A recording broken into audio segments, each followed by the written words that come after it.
Welcome to this predicted paper from On Maths. This paper represents the best guess for the upcoming exams. Please use this paper in addition to your other revision. You can complete a unique version of this paper by going to our On Maths site. On Maths is full of free content to help you prepare for your exams, such as topic-based papers, demon questions, and mini mocks. If you like what we do, please consider subscribing. So here we're asked to find how many bread rolls we can make. We've got 89 kilograms and it takes 0.08 kilograms to make a bread roll. Something we can do is convert these into grams, or we can just keep it at kilograms, but I've got a neat little trick. And the trick is, if you've got a decimal when you're dividing, as long as you do the same thing left and right, you can multiply them by 10 or 100. In this case, we're going to multiply both by 100. Because it will make the division a lot easier, because it will make this right hand side, instead of 0.08, it will just make it 8. The reason we can do that is 89 divided by is the same as 89 over 0.08, and as a fraction we can just times top and bottom by 100, so it would be this over 8. So now we can do the bus stop method, so 8 on the outside. And in fact I might use a straighter line here. There we are. And we've got 8,900 on the inside. So 8 into 8 go 1, 8 into 9 go 1, remainder 1, 8 into 10 go 2, remainder 2, and 8 into 20 go 2, remainder 4, and 8 into 40 go 5. Now, it says how many bread rolls can we make? Now, we can make 1,122 and a half. Well, half doesn't really count, so we're just going to say 1,122 whole bread rolls. Yes, we've got half a bread roll left over, but we are asked how many whole bread rolls can we make. To rearrange this, I'm just going to write out the equation again. And I'm going to put my lines in.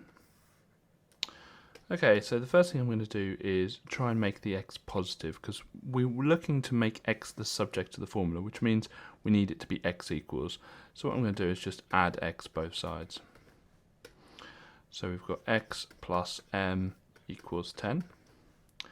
Then we want to get rid of anything on the left hand side that's not this x. So we want to get rid of this plus m. So we're going to do that by subtracting m both sides.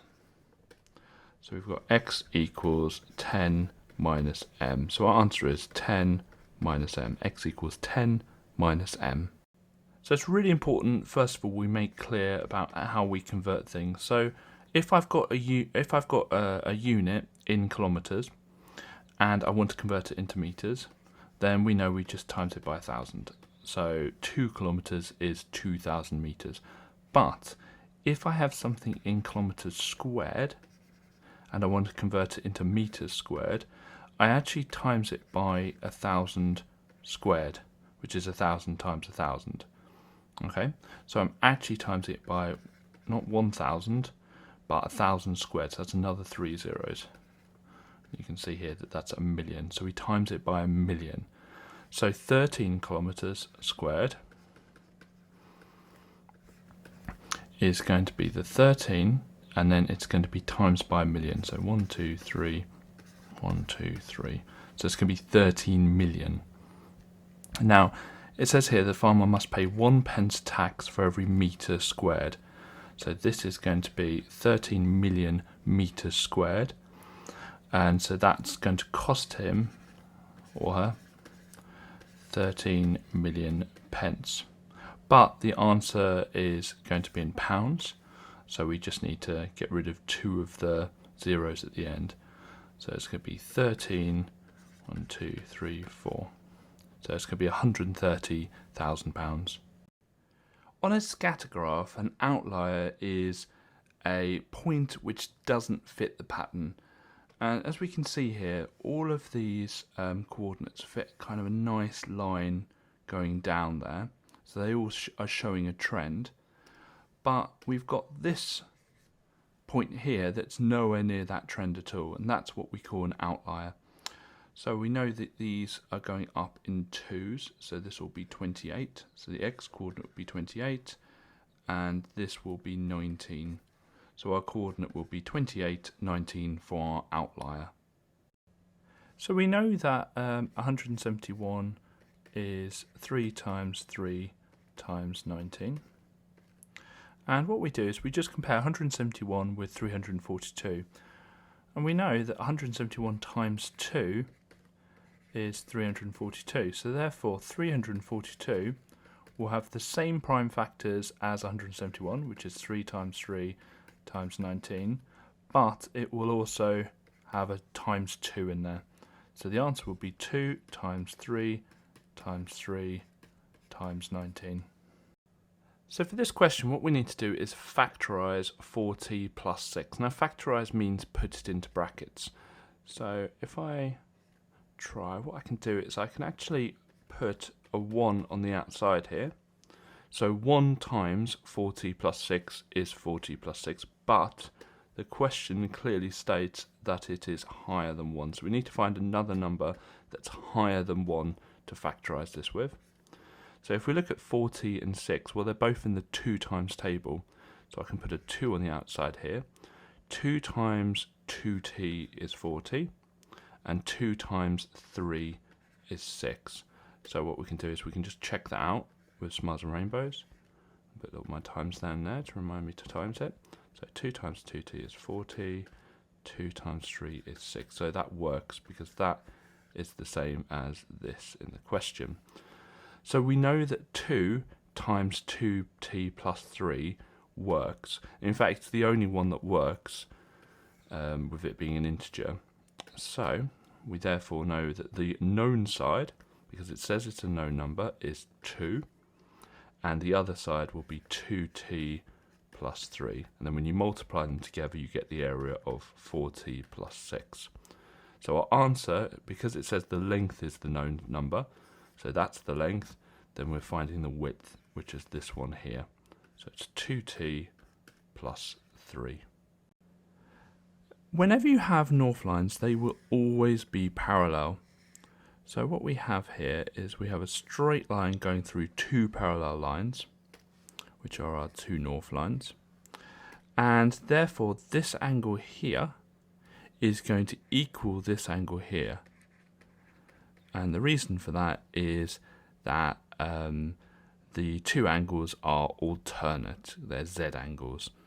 So we can say that that is 135, and I always like to try and show the examiner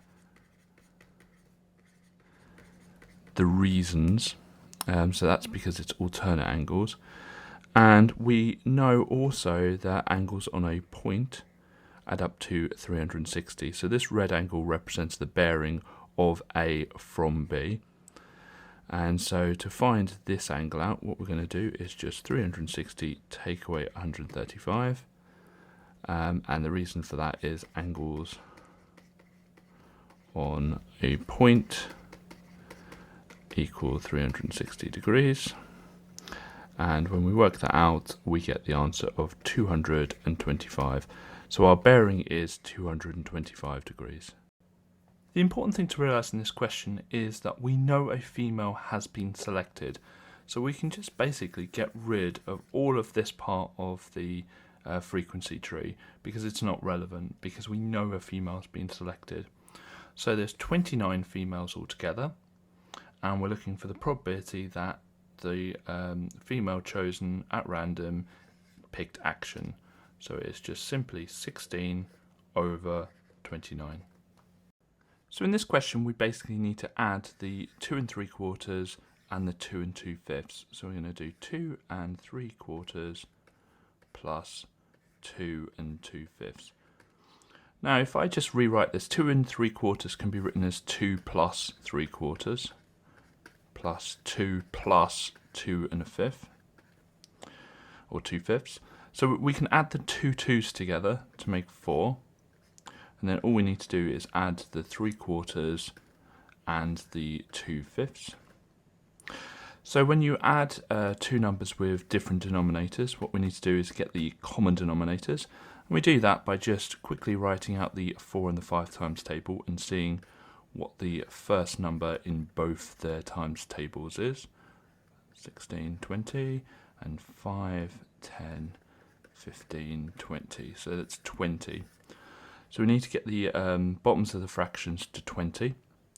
Now for 3/4, to get the bottom to equal 20, we need to times the 4 by 5. And whatever you do to the bottom, you've got to do to the top, so times that by 5 as well, which will be 15. And for 2/5, we'll get that bottom to 20, so we times that by 4. And so we've got to times the top by 4 as well, to make it 8. So it's going to be 15 over 20 plus 8 over 20. So we need to add the numerators. So it would be 15 plus 8, which is going to be 23 over 20. Now that is a top-heavy fraction, so we can rewrite that as 1 and 3/20.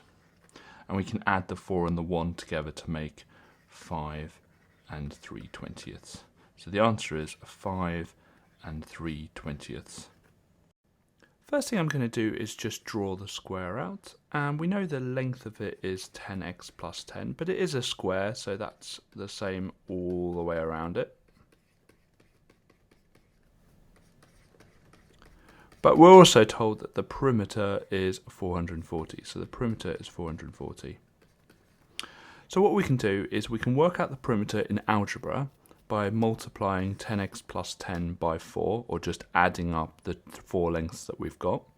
So we're going to do 4 times 10x plus 10.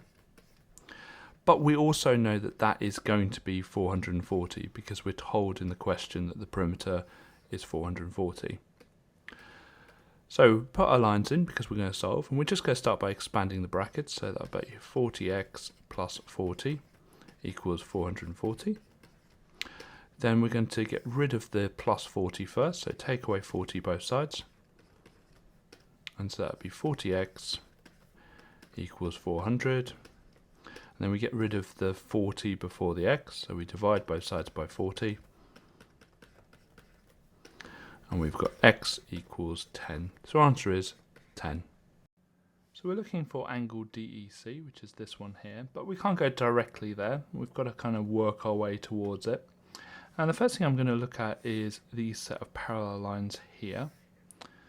And we've got a line going through these parallel lines, which is this line. If I try and do it without removing it, this line here.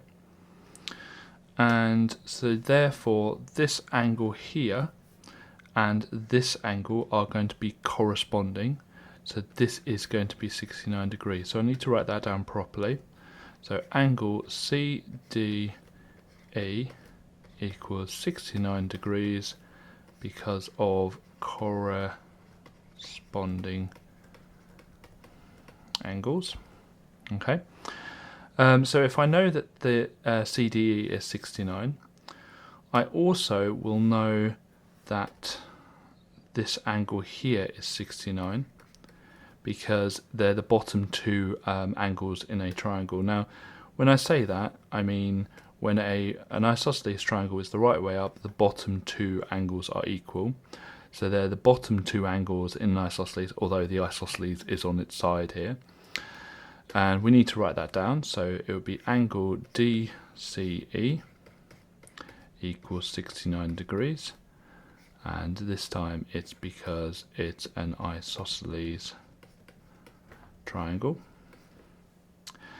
And finally, we can work out what CED is by taking those away from 180. So angle CED, or actually I should keep it as it says in the question, DEC, is equal to 180, take away the 69 plus 69. And the reason for that is angles in a triangle equal 180 degrees. And when you do that, you get the answer of 42 degrees. So the answer is 42 degrees. The important thing when choosing a sample is that everyone has an equal chance of being picked. So if you look at method 1, picking the first 30 students who enter the school is going to have a bias because there might be a difference in the type of person who arrives early to school to the type of person who might arrive later. If we select a class in the school, then they're generally all going to be the same age. So if it's a year 7 class or a year 11 class, they're all going to be the same age. It might seem that it's fair that picking the first 30 students alphabetically, so A to F or whatever, again, that's not fair because the people at the end of the register don't have an equal chance of being picked. So you need to make sure everyone in your population has an equal chance of being picked. So picking 30 students out of a hat containing all the students' names in is definitely the fairest way of picking a sample from this list.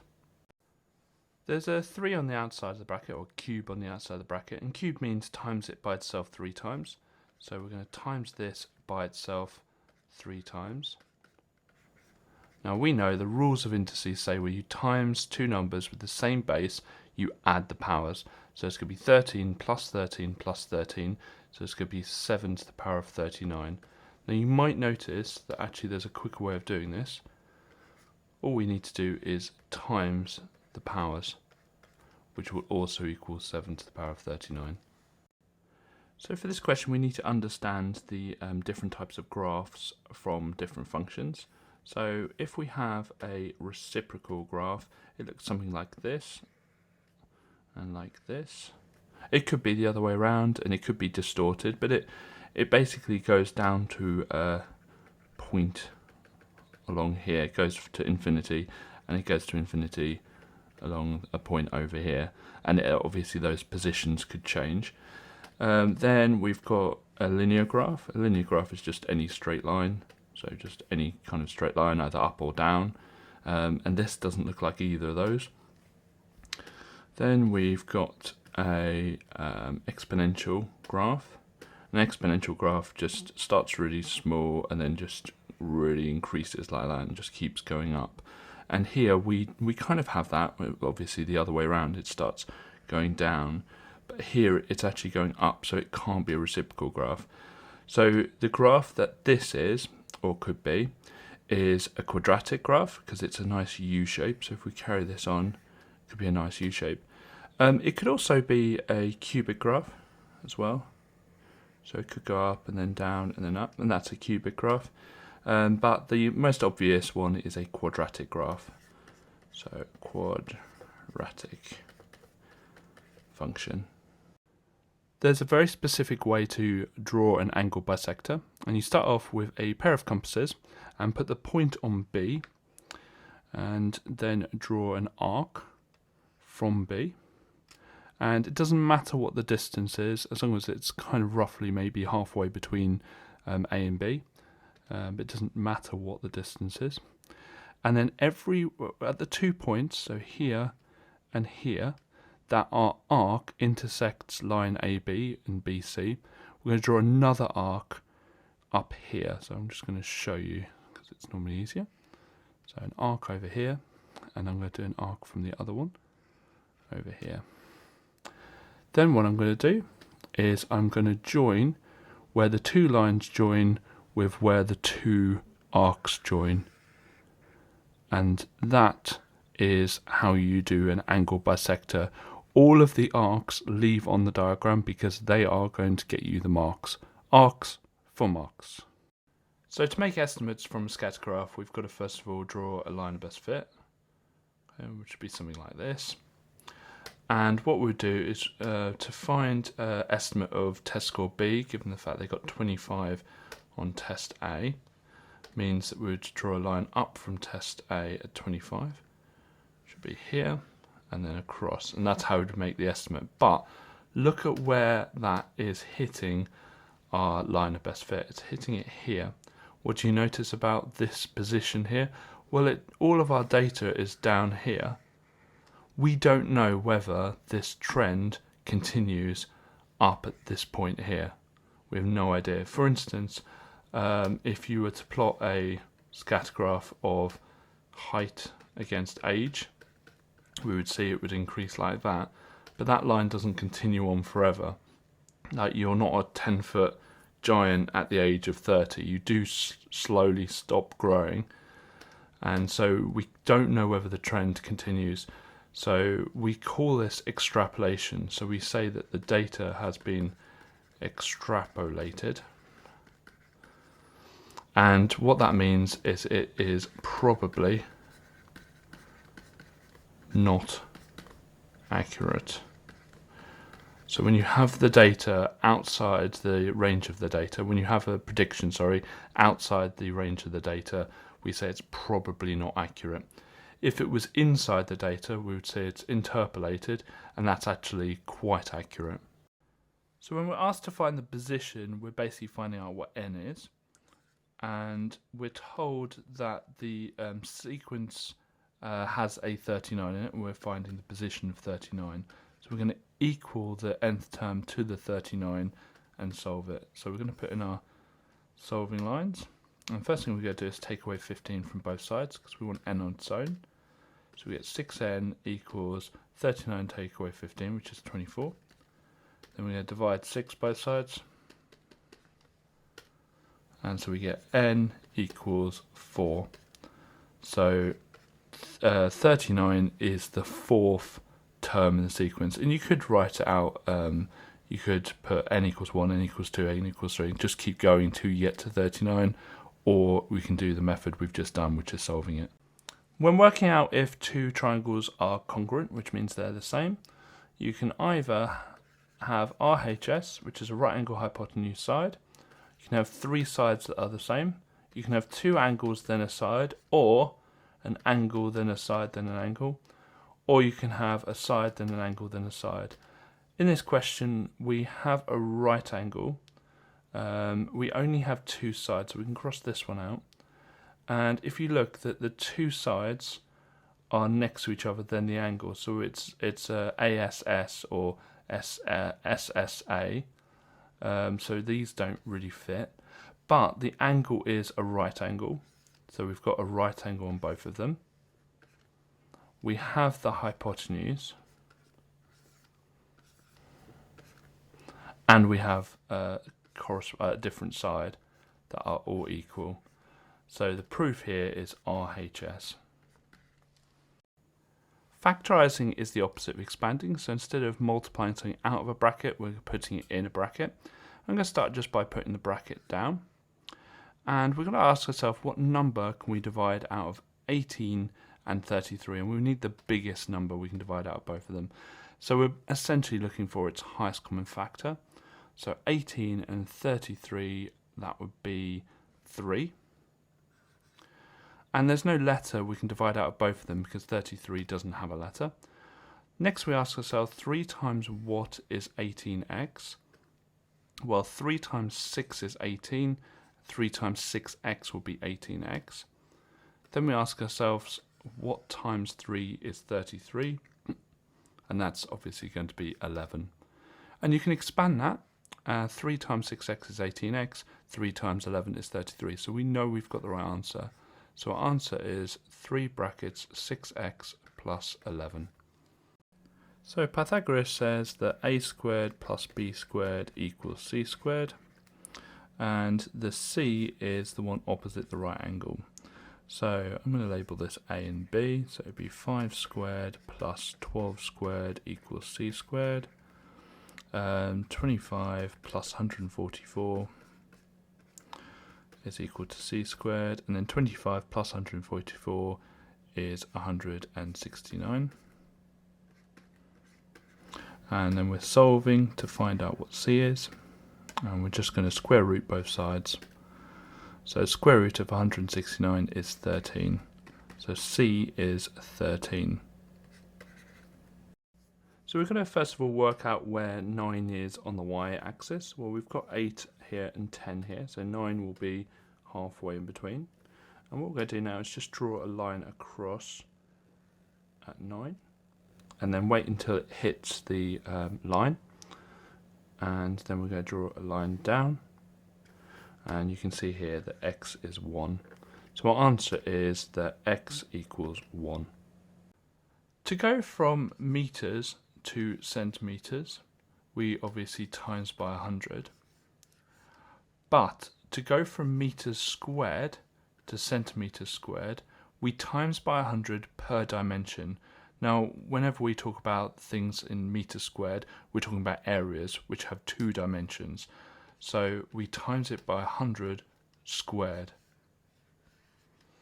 So when we've got a 2 meters squared here, we times by 100 squared to get it into centimeters squared. So that's going to be 20,000. Just going to write the question out a bit bigger, just so we've got more room. And loads of different methods of expanding brackets. I'm going to do smiles and rainbows. So we just draw a smile rainbow, and I'll put a little line there to remind me to times it. So we do 5 times 7, which is 35, and it's 7x, so it's going to be 35x, and 5 times 4, which is 20. So our answer is 35x plus 20. So we can write this as a fraction, so it would be 2.84 times 10 to the power of 11 over 4 times 10 to the power of minus 2. What we can do is split this up into 2 fractions, so 2.84 over 4 times 10 to the power 11 over 10 to the power of 2, or minus 2. Okay, so we're going to start by doing 2.84 divided by 4. So we're going to just do the bus stop method, so 4 on the outside, and we've got 2.84 on the inside. 4's into 2 don't go, so carry the 2 across. 4's into 28 go 7, and 4's into 4 go 1. So it's going to be 0.71 times, and then the rules of indices say that if you divide 2 powers of the same base, they're both 10, then you just take away the power. So it's 11 take away minus 2. Now the 2 minuses, the 2 takeaways, actually convert to a plus, so it would be 11 plus 2, which would be 13, so it would be 10 to the power of 13. Now we've got a bit of a problem here, because standard form must have a number between 1 and 10, and not including 10, at this position here, and this is obviously less than 1, so we need to convert this into standard form. So what we can do is just write the number out again. So I'm going to write this as an actual number, so it's 10 to the power of 13, so it would be 1, 2, 3, 4, 5, 6, 7, 8, 10, 11, 12, 13. Fill in the zeros. So it would be 7, 1, and all those zeros. And then I'm going to put it back into standard form. Now, the decimal point will need to be here to make it 7.1. So it would be 1, 2, 3, 4, 5, 6, 7, 8, 9, 10, 11, 12. So it's going to be 7.1 times 10 to the power of 12. Now, with a bit of practice, you don't need to write out the whole number. You'll be able to just know that if you convert that into 7.1, then you just need to take away 1 from the power. But if you're not sure, and it's not an unreasonable number like 10 to the power of 105, then it's just worth sometimes just writing out the actual number and being 100% sure that you've got it the right way around. So this question is a simultaneous equations question. And so we're going to have to write down some equations. So it says 2 apples and 3 pears cost £3.80. So 2 apples, I'm going to call it A for the price of an apple, plus 3 pears, so 3p, cost £3.80. Now I'm going to do this as 380 just because it's easier to work with integers rather than decimals. And it says 3 apples, so 3a, plus 8 pears, costs £7.80, or 780 pence. Okay, so the first thing I do is try and get these numbers the same. So 3 and 8, they both go into 24, so I need to make them both 24. And what some people do is they just label this A and this B. And so what we're going to do here is we're going to multiply everything in equation A by 8, so that this becomes 24. So it's going to become 8A. And so we're going to times the 2A by 8, which will be 16a plus 24p, and 380 times 8 is 3040. And we're going to do the same with b, but this time we're going to times it by 3, so we're going to have 3b. And we're just going through everything here and we're timesing it by 3. So 9a plus 24p, which is good, that's what we wanted. And 780 times 3 is 2340. So now we've got both of these the same coefficient. What we can do is we can eliminate going downwards. Now, if they are the same, the s in same is the s in subtract. If they were different signs, so if these weren't both positive, if one of them was negative, different, the d in different is the d in add. So here they are the same, so we are going to subtract, and we're going to subtract going downwards.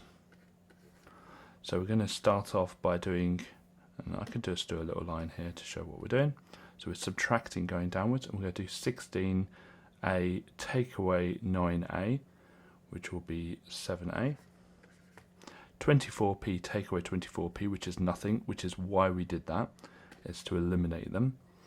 And then 3040 take away 2340 will be 700. Then I can put my lines in, and all I need to do now is just divide both sides by 7, and I get a equals 100. So we know that apples cost 100, or £1. We need to work out what pears cost. So I just need to pick one of the equations. I'm just going to pick this top one here, and I'm going to write out. But instead of a, we know that a is £1 or 100 pence. So plus 3p equals 380. So that's going to be 200 plus 3p is 380. And then again, I'm just going to draw my lines down. And we're going to subtract 200 from both sides.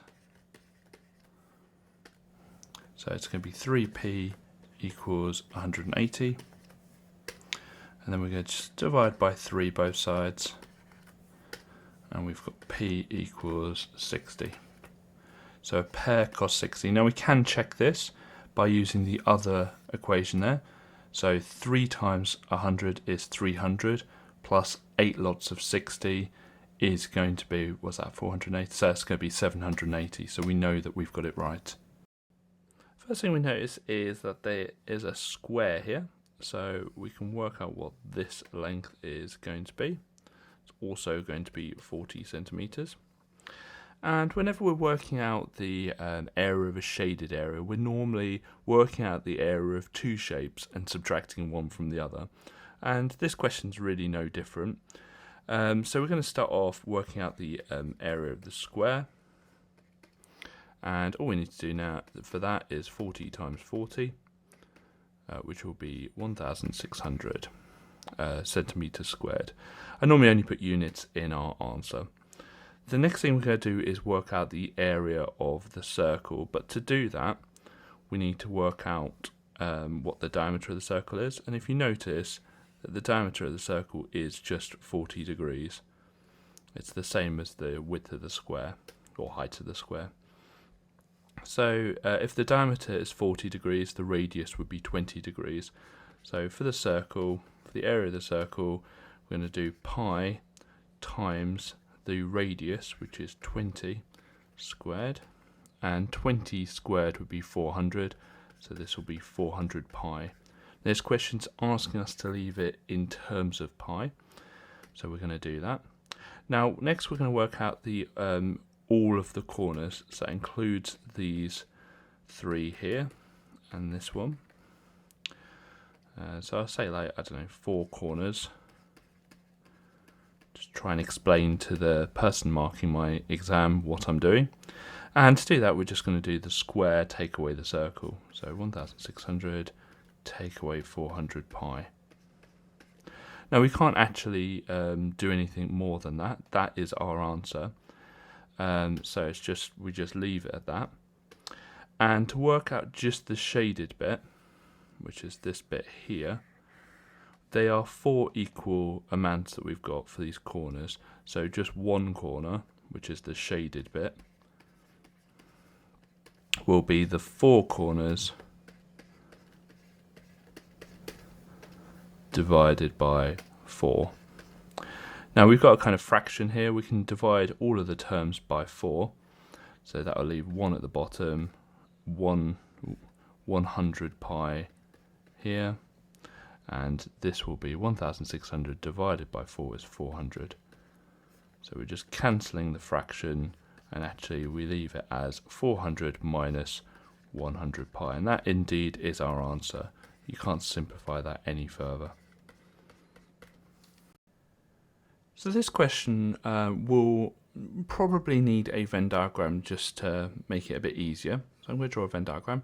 You don't need to. If you can work out how to do this question without, you can do, but I think this is a really tricky question to do without a Venn diagram. So it says that they picked 2 activities. It was either painting, which I'll put as a P, and sport, which I'll put as an S. So let's start filling in the information it gives us. So 11 picked painting and sport, so that will go in the middle because that is painting and sport, and 11 didn't pick painting or sport, so they can sit on the outside. Now here's the problem. It says twice as many people picked sport than painting as one of their activities. So it's saying that the total number in, and let's just show it, the total number in the sport circle is twice as big as the total number in the painting circle. Now, what we can do is we can say, okay, so if the painting we label as X, then the sport will be 2X. But if you look, we've already got a number already in the sport, that 11 there. So in algebra, this will be 2X, take away the 11 that we already know about. And the painting is the same. We know the whole thing is X. So what we're going to do is we're just going to take away the bit we know there, which is the 11, and it will be X minus 11. Now we know that there are 66 students in total. So what we can do now is add up all of the parts of the Venn diagram and get it equal to 66. So X minus 11 plus 11 plus 2X minus 11 plus 11, and all of that will equal 66. This is going to be some solving, so we're just going to put our lines in. Now here we've got X plus 2X, which is 3X. And if I put my tool right, there we are. And we've got minus 11 plus 11, minus 11 plus 11. Well, those just cancel out. So we're left with just the 3X equals, and then 66. I'm going to divide that 3 both sides. So we've got X equals 22. So if we go back to our Venn diagram now, we can fill in the blanks. So instead of X minus 11 there, we've got 22 take away 11, which is just 11. Instead of 2X minus 11 there, we've got 22 times 2, which is 44, take away 11, which will be 33. So it says, find the amount that picked sport and not painting, which is this 33 here. What I'm going to start off by doing is rearranging this equation so that it kind of matches this one. So I'm just going to write it down.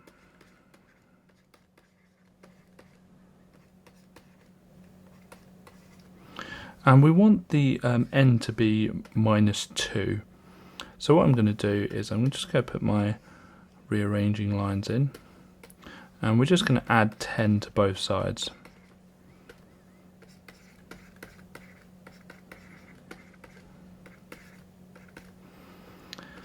Now, we've already got this line drawn for us on this graph. And so all we need to do is draw this line. So we've got y equals 10x squared plus 8x minus 2 drawn for us. We just need to draw this line, which is y equals 10, and see where they cross over to find the solutions. So y equals 10 will be all the way up at the top. Let's just make sure I get it nice. There we are. I need to move that up a little bit. There we are. And let's read off the values that gives us. So it's comes down here, and it comes down here. So the values it comes down to are minus 1.6 and 0.8, and those are our solutions. First thing I'm going to do is add these column vectors. So we're going to add the tops first, and then we're going to add the bottoms. So it's plus minus 14, and so at the top it would be minus 4, and 11 take away 14 is minus 3. Then I'm going to pick a point on my shape, and the the top one tells us how far right we're going. So we know we're going 4 to the left because it's obviously a negative. So we're going to go 1, 2, 3, 4. The bottom one tells us how far up we're going. Well, it's going to be down because it's a minus 3. So 1, 2, 3. And we can do that for each of the other points. So 1, 2, 3, 4. 1, 2, 3. 1, 2, 3, 4. 1, 2, 3. And when we've done that, we can join them all up with straight lines. And label the new shape B. There's a lot going on with this question, so what I'm going to do is I'm going to put in all of the time signs that we don't normally show. So we've got 10 times 12x times y to the power 4 times 13 times x to the power 4 times y to the power 4. And I'm going to reorder these to put the numbers together, first of all. And with multiplying, it doesn't matter which way around you do it, so I'm not changing anything. I'm going to put the x's together. And I'm going to put the y's together. So, first thing to do is 9 times 13, which is just 117. Then we've got x to the power of 12 times x to the power of 4. Now we know when we multiply two powers of the same base, and the base is x on both of those, we just add the powers. So it's 12 plus 4, which is 16. So it'll be x to the power of 16. And then y to the power of 4 times y to the power of 4, we just add them together, so it's y to the power of 8. So to answer this question, you need to just know the answer off by heart. There is a diagram that can help us actually get there. And if we just draw a right angle triangle and put the lengths as 1, we've got right angle here, we can use Pythagoras, a squared plus b squared equals c squared, to work out the fact that this is going to be root 2. Because it's an isosceles triangle, this angle here is going to be 45 degrees, and same with the bottom right one, but we're not interested in that. When we label it with our marked angle here, we've got the adjacent is here, and the hypotenuse is here. Now we know from trigonometry that cos x equals a over h.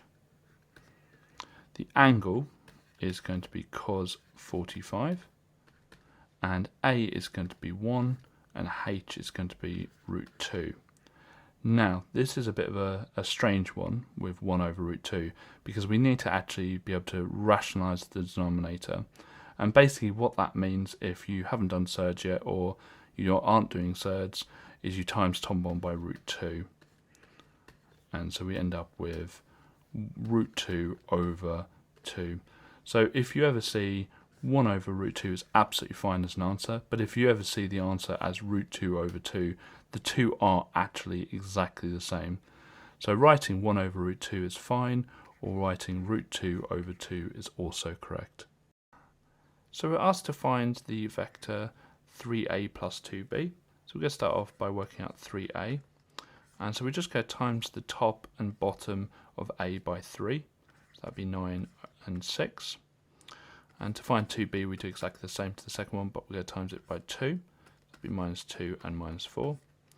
And so to find 3a plus 2b, we're just going to add the tops together. So 9 plus minus 2.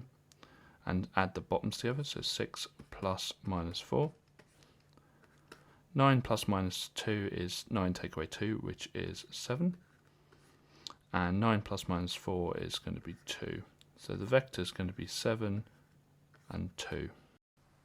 So I'm going to write this equation again just a little bit bigger so we can work with it. And one of the rules with equations is you want to get rid of brackets and fractions first. So we've got a big fraction here, and basically a fraction just means divide. So we're doing the 82 and we're dividing it by 3x plus 5. Notice I've put a bracket around it, because what we're going to do is we're going to do the opposite of divide by that bracket. We're going to times both sides by 3x plus 5 to get rid of that fraction. Now on the left hand side that just gets rid of the fraction, so we're just left with 82. On the right hand side, well, we're doing the 2 times the 3x plus 5. Following my rules to get rid of all the brackets first. So 2 times 3x is 6x, 2 times 5 is 10. And you can use any method you want. Some of you might use this method where we've got the 2 here, 3x plus the 5, and then we times them, so it's 6x plus 10. That's how we can do it. Any method you like. And then we're going to take away the 10 both sides because we want x on its own. And so we've got 72 equals 6x. And then we're going to divide both sides by 6. And so we've got 12 equals x, or x equals 12. When we draw vectors, the top component of a vector is how far right, and the bottom is how far up. So we're going 4 right and 2 up. So I'm going to just plot a point on our graph, and I'm going to jump 4 to the right. 1, 2, 3, 4. We're going to go 2 up. 1, 2. And our end coordinate is going to be here. So we're going to just join these up with a straight line. The direction is, well, we start at the bottom left and we end at the top right. So the direction is this way. And it says to label it A. So A. A box plot starts with the lowest value. Then it goes to the lower quartile. So we have the lowest value, then the lower quartile. And then we have the medium, then the upper quartile, and then the highest value. So lowest value is at 1 on this one, and normally we just put a little kind of line at the end here. So we're going to put a line at 1, and I'm just going to put that line there. Ooh, a little bit further to the right. There we go. And our lower quartile is 9. Which is kind of where the box starts. So we're just going to start a box there. We're just going to connect these up. There we go. And our median is 11. So we're just going to show that. Quite a thin box plot so far. Now it says the interquartile range is 5. Now the interquartile range is the distance here. So that's 5. So it's going to be 5 more than the lower quartile. If the lower quartile is at 9, it would be 9 plus 5, which will be 14. So if we get our line at 14, and then complete our box plot. Here we go. Now the range is the total distance of, or the total width of our box plot. So that's 17.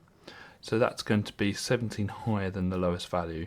Now the lowest value is 1, so 1 plus 17 is going to be 18. So I'm just going to, there we are. And we're going to have that at 18. And again, I'm just going to put a line there. So if the area of the rectangle is 10 and one of the lengths is root 75, to find the other length, we do the area divided by the length given. And that will work out what the other length is. Root 75 though is something that can be simplified, so let's simplify that. And it's root 25 root 3, so it's 5 root 3. So this equals 10 over 5 root 3. Now notice top and bottom can be simplified, so that becomes 2 over root 3. And we're asked to rationalise the denominator, so we're going to times this by root 3 over root 3. And so we end up with 2 root 3 over 3. So our answer is 2 root 3 over 3. We're going to write this out again just to give us a bit more space. So we've got s equals 4 minus 13t over t minus 5. We're going to get our lines in. Okay, so the first thing I need to do is get rid of this fraction. Always get rid of any fractions.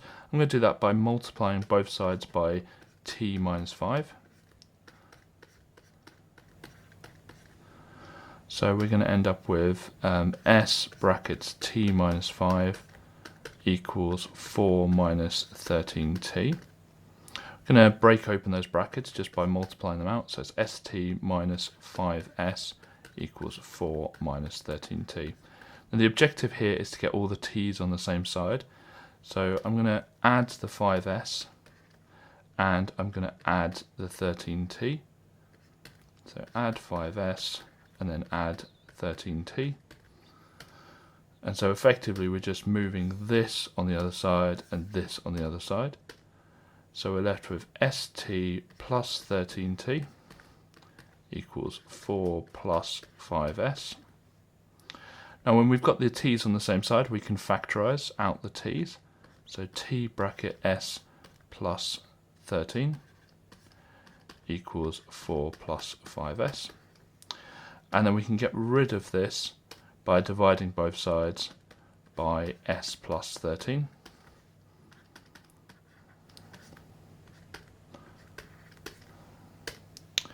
And so we're left with t equals 4 plus 5s over s plus 13.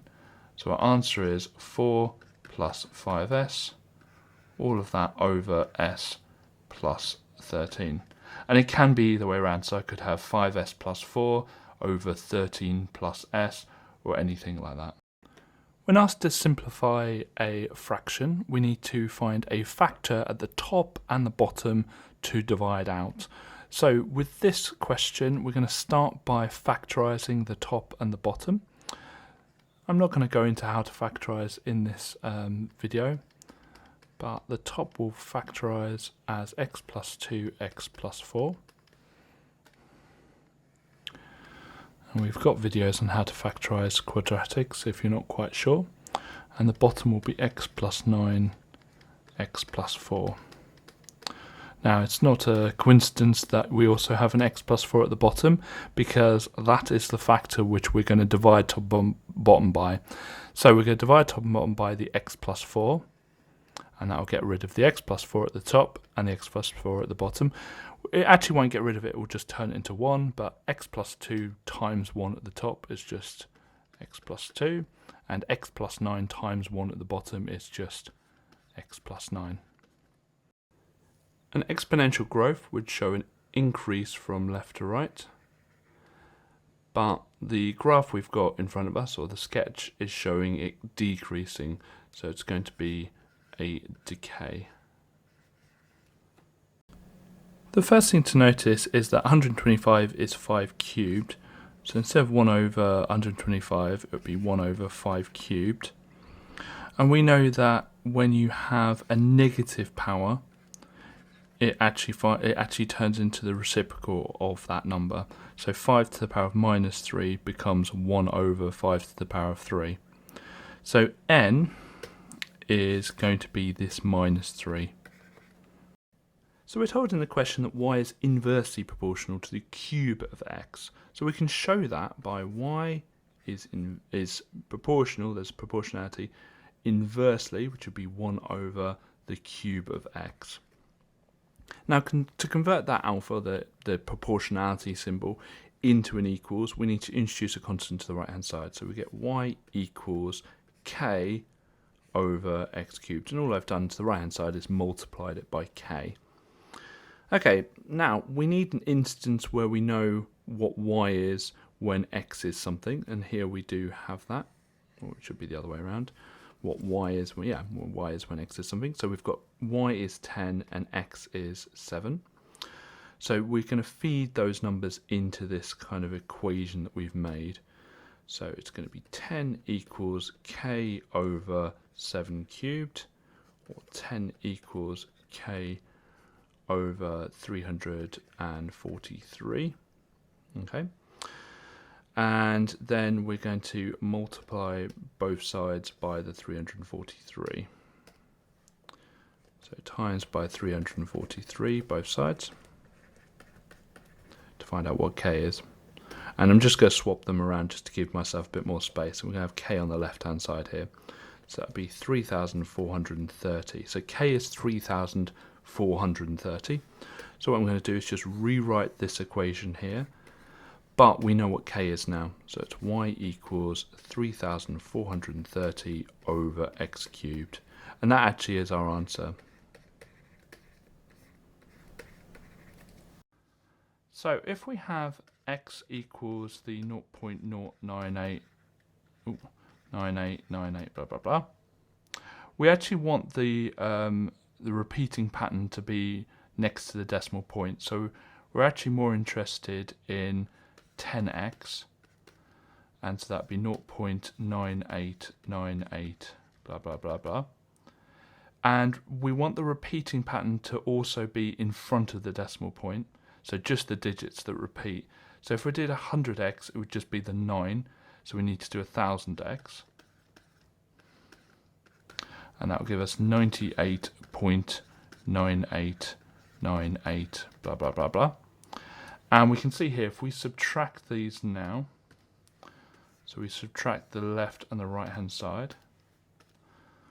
On the left hand side, it's 1000x, take away 10x would be 990x. And on the right hand side, we're actually just going to get rid of the repeating pattern. So that would just equal 98. And then we want to solve. So we're going to divide both sides by 990.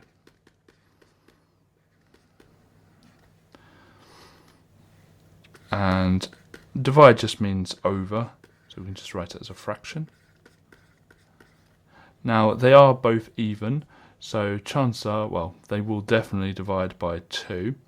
And so we divide top and bottom by 2, and we get 49 over 495. So for this question, first thing to notice is there's a divide there, and we can actually just write this as a fraction. So 10 plus root 2 over 14 plus root 2. I'm going to keep the brackets there. We don't need them when it's in a fraction, but it will help us for the next step. So we're asked to transport this or change this into a fraction without a surd at the bottom. And so it's basically asking us to rationalize the denominator. Now, when you have two terms, including a surd at the bottom, we need to do something a bit special with this. And the thing we do is we times it by the opposite bracket. And what I mean by that is if it's 14 plus root 2, we times it by 14 minus root 2. And we've got to do the same to the top. And the reason for that is essentially here all we're doing is we're timesing it by 1, because 14 minus root 2 over 14 minus root 2 is just 1. So we're timesing it by 1, so we're not changing the fraction at all. Okay, let's draw a grid to work out what that will equal. And you can use any method you want. You can use double smiles and rainbows, FOIL, whatever method you have to multiply two sets of brackets. I'm going to start off with the top. The top is 10 plus root 2 times 14 minus root 2. So 14 times 10 is 140. 14 times root 2 is just 14 root 2. 10 times minus root 2 is minus 10 root 2. And then a minus and a positive make a minus, and root 2 times root 2 is just 2. Now, when you expand surdy brackets, these two and these two will add together. Okay, so we're going to start off with the numbers. 140 take away 2 is 138. And then we'll do the surd. So 14 root 2 take away 10 root 2 is plus 4 root 2. Okay, so the top is going to be 138 plus 4 root 2. And let's do the bottom. And I like these grids because you can see if you've made any mistakes quite quickly with these. You can check your working. So 14 plus root 2 times 14 minus root 2. And you'll see why in a second we do the opposite. So 14 times 14 is 196. 14 root 2 minus 14 root 2 and then minus 2. So you can see here now there's a 14 root 2 plus minus a 14 root 2. Let's just cancel each other out to 0. So we get rid of the surd. And then 196 take away 2, which is 194. So we've got 194 at the bottom. Now something we notice here is that all the terms in the fraction are even, therefore we can halve everything. So 138 halved is 69, 4 root 2 halved is 2 root 2, and 194 halved is 97. And so that would be 69 there, and that would be 2, and then that would be 97. So we're going to just quickly write out our sequence, so 9, 22, 41, 66 and 97, and we're going to find the differences of each of them. So that's going to be plus 13, then we've got plus 19, so they're different already. We know that it's not a linear sequence, and that's going to be plus 31. So we now look at the difference of the differences, and so we've got plus 6 again, and plus 6 again. When you have a difference of differences, it's going to be a quadratic sequence, and we're interested in what the difference of differences is, because what we now do is get that 6 and we always halve it, and it gives us 3. Now that 3 is actually really important because that is the coefficient of the n squared, so we know our sequence will begin 3n squared. So we're going to do a table now to see what the rest of the sequence will be.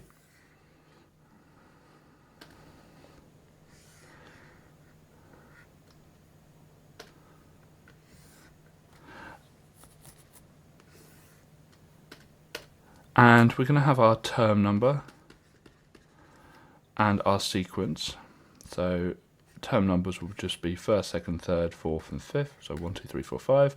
The sequence is just 9, 22, 41, 66 and 97.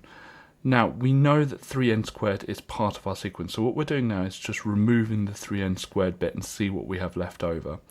So we're going to do 3 times 1 squared, which will be 3, 3 times 2 squared, which will be 12, and then 3 times 3 squared, 27, 3 times 4 squared, 48, 3 times 5 squared, 75. And we're just going to remove that from our sequence. So we've got our sequence, and we're removing the 3n squared bit, because we know what that is. We've already answered that part. So 9 take away 3 is 6, 22 take away 12 is 10. So they're not the same with this. 14, 18, 22. Now what do you notice? Well, we notice that these ones here are going up in 4s. So we've got a linear sequence here. So they're going up in 4s. So we know that that will be plus 4n. And then we find the 0th term. So we go back. So 6 take away 4, which will be 2. So it's going to be 4n plus 2. So our total quadratic sequence will be 3n squared plus 4n plus 2. A normal sine wave starts at 0, goes up to 1 at 90, down to 0 at 180, down to minus 1 at 270, and then back up to 0 at 360. But here we're given a plus 45 inside the function. Now, a plus 45 actually does the opposite of what you think. You would think that it would move it right 45, but it doesn't. It moves it left 45. So each of these points we're going to move to the left by 45 degrees. So instead of at 91, this is now going to be at 45, 1. And each of these are just going to move left 45 degrees. Now 45 degrees is 2 squares. So it's just 2 squares worth of moving left. And so we get a really horrible start to this because we don't really know where it's going to start. It's going to start somewhere there. And then we've got a nice U shape, and then down to here. These types of graph are not the easiest to do because they're stretched out, but make sure you have a U shape at the bottom there. And then we kind of guess here that it's going to go somewhere there. So we have the original y equals fx shown in the graph, and it says it has a minimum at 1, minus 1, so it's this one is the black line here. And we're looking to see the new function, the red function, but we notice that actually it looks very similar. It's a U shape for what we can see. It might not be a quadratic, but it looks like a quadratic.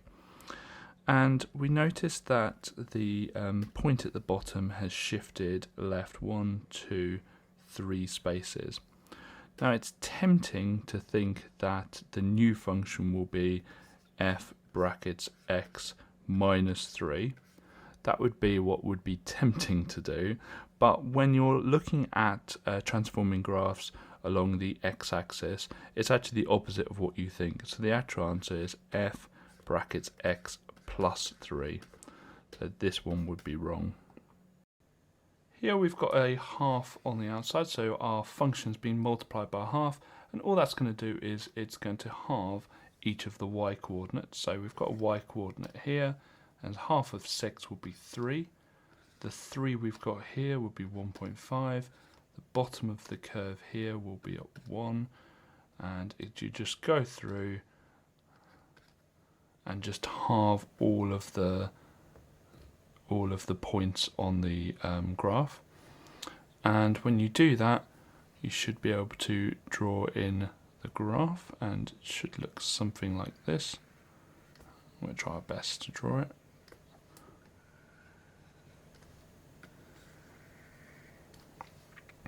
And we're not looking for it to be absolutely perfect, but looking at that, you can clearly see that all of the y coordinates have been halved. You can complete a unique version of this paper by going to our OnMaths site. OnMaths is full of free content to help you prepare for your exams, such as topic-based papers, demon questions, and mini mocks. If you like what we do, please consider subscribing.